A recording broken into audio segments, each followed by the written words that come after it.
Hallo, lass uns Deutsch lernen. Heute ein kurzer Dialog. Hör gut zu.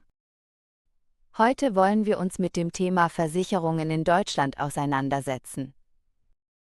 Welche sind wirklich wichtig und welche kann man sich vielleicht sparen? Genau, das Thema kann ziemlich verwirrend sein. Es gibt so viele verschiedene Arten von Versicherungen. Lass uns doch mal mit den Basics anfangen. Absolut, eine der wichtigsten Versicherungen ist sicherlich die Krankenversicherung.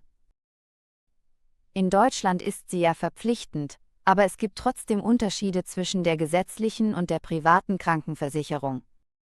Richtig, und da sollte man sich gut informieren, was für die eigene Lebenssituation am besten passt.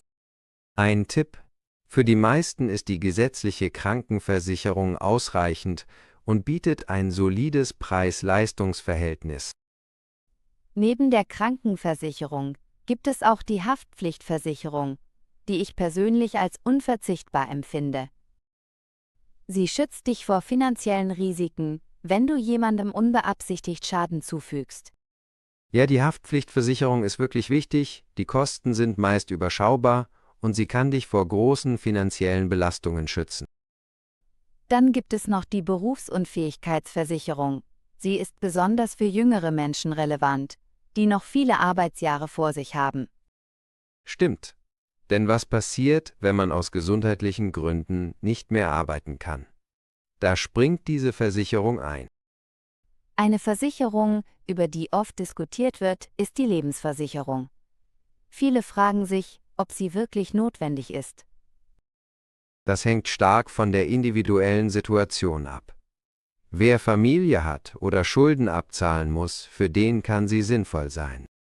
Andere können vielleicht darauf verzichten. Reisen wir weiter zur Kfz-Versicherung. Jeder, der ein Auto besitzt, muss diese abschließen. Aber auch hier gibt es Unterschiede zwischen Haftpflicht, Teilkasko und Vollkasko. Genau, das hängt vom Alter und Wert des Fahrzeugs ab. Für Neuwagen kann eine Vollkasko sinnvoll sein, während bei älteren Autos oft eine Teilkasko reicht. Eine weniger bekannte, aber dennoch wichtige Versicherung ist die Hausratversicherung. Sie sichert den eigenen Besitz gegen Schäden durch Einbruch, Feuer oder Wasser ab.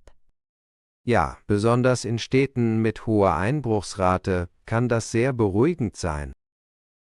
Kommen wir zu den Versicherungen, die man vielleicht nicht unbedingt braucht. Da fällt mir die Handyversicherung ein. Richtig, die lohnt sich oft nicht, weil man bei kleinen Schäden trotzdem viel selbst zahlen muss.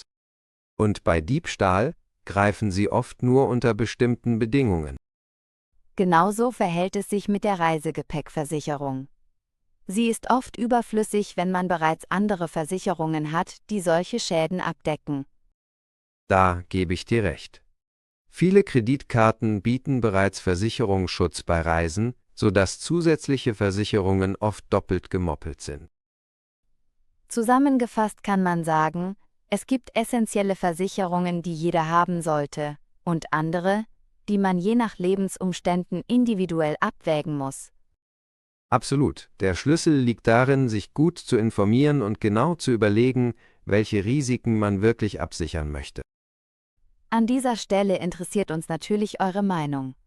Welche Versicherungen haltet ihr für unverzichtbar und welche nicht? Lasst es uns wissen.